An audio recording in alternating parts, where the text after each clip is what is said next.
Snowball wrestle situation. Snowball WrestleMania. Yeah, WrestleMania in Massachusetts years ago. Yeah. And later did we find out there was all these lights underneath the snow. You know those little ones that go along a path? Yeah. And we were like slamming each other to the ground. If one of us had landed on that, Oh, yeah. it could have done some serious damage. Yeah. We were like, ooh, we're so glad we didn't fall on one of I don't those. even want to think. Yeah. And here's the thing. In California now, people are shoveling off bridges that were 10 feet high, but the snow's right there. I mean, it's no longer 10 feet high because of how much snow they've got. Wow. You can literally kayak off your roof in California. But just be careful when you do these things. A lot of people just jumping. You don't know what you're jumping into. what's Right, there, you don't know what's underneath it. Yeah. Good point, Steph. Your lessons always learned the hard way. Isn't it, Most though? of the time. Here come the Pick best atmospheric ones. rivers again. Oh, my goodness. Yeah. We are going to talk about it today. You guys have a good one. We'll keep it going here on America's Morning Headquarters. Glad you all are here. We will get you through the mid-morning hours. That's right. We're here to walk you through the rest of this week. Lots of things happening for us. Of course, Jim just talked about the atmospheric rivers coming back into the west, slamming us there. And, of course, these systems coming into the west, they don't just disappear. They do track east, and Dr. Bostel, that'll be certainly having an impact. I'm kind of licking my chops over the next couple days, but the signs are now really starting to sort of emerge that we could see a nor'easter, a pretty big one too. And we haven't seen much of that this year, have we? Oh, they've just been in the wrong place. Wrong place for the Northeast snow lovers. Well, we got a lot to talk about with that, actually, because even before we get there, there's some snow chances coming in. But we're also talking about thunderstorms, and we've got an interview this morning to show you what is the weakest point on your home when it comes to severe winds and how you can do something about it. Yeah, this could be fascinating and something that could really save a lot of property in the future. All right, on this day where gray is the color of the day. That system makes its way east, so places like Erie, Pennsylvania, we could get a little more. I mean, look at this. We got some last night. Huge wet flakes actually fell across the area, making the roads and car tops. You can see a little slushy there with a cover of snowfall. Now, as we watch the system come into the Northeast, let's talk about what could happen with it. Because, you know, anytime we get a low pressure system heading into the Northeast, people are asking, are we going to get a coastal storm, a nor'easter out of it? So start with today. After last night's snow, things are dry and quiet. Temps are back to the 40s in Pittsburgh and also New York City. We're practically 50. Now, as we get into the weekend, this is Friday, here comes that system moving into the Northeast. And we'll see the low pressure moving along. We will watch for that transfer of energy. We'll see a new low up along the coast.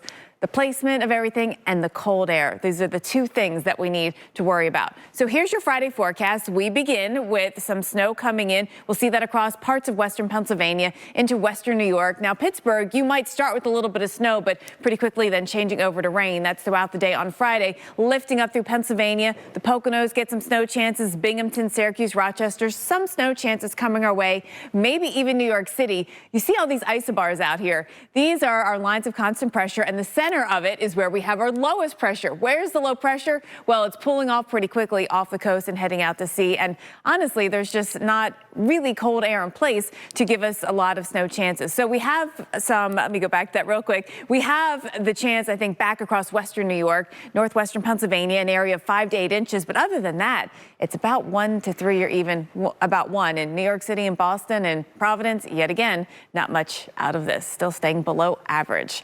Let's go to the rainy side of all this, post another couple feet of snow yet again. You might be ready for a spring break after all of it. Yeah, exactly. I like how you say just another couple feet. I know. Because that's what it's been all winter long. That's a big deal. It is a big deal. Even 2 feet is a big deal. Right, exactly. Pretty amazing indeed. Well, as you mentioned, being spring break, right, for some across the nation, we were asking yesterday, is it too early for spring break? Yeah, it just seems like this year is flying by. How is it spring break already? Well, we got lots of comments. How about this one? Storm. You could write a book with stories filled with people that had to deal with that. And she went on to in another tweet shared how that was before cell phones. Right. So she had no way of really contacting anyone. My goodness. She stayed at a church for a few nights. Yeah.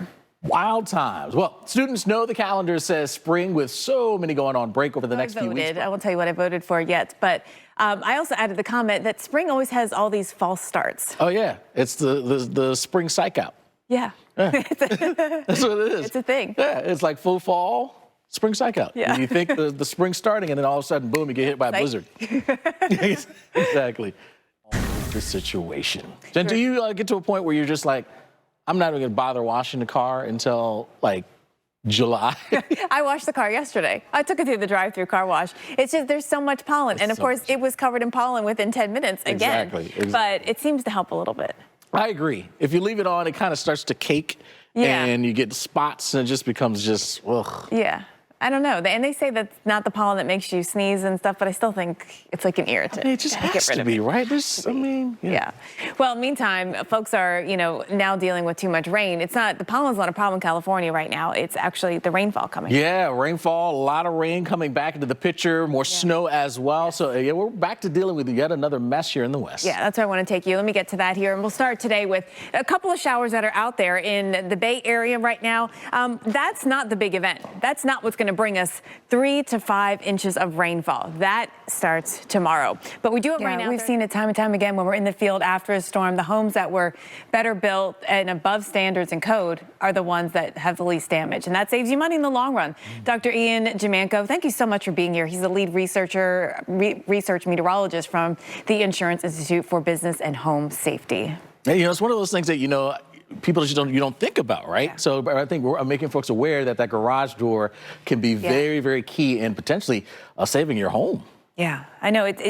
All these little things, they might cost a little bit up front, but they don't cost that much up front, and they can save. Exactly. You think about what it'll be in the future, the cost. Yeah. It's pennies compared to what it'll be down the road if you don't have it in place.